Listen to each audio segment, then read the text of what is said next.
Hitachi built up a special application department to connect more directly to the specific needs of our customers.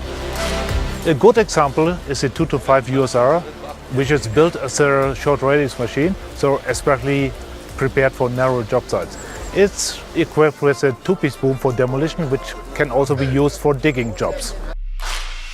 Another good example is the telescopic arm machine, which is named internally by Hitachi Chameleon, because it has a telescopic arm which goes down to 16.5 meters and excellent visibility for the operator.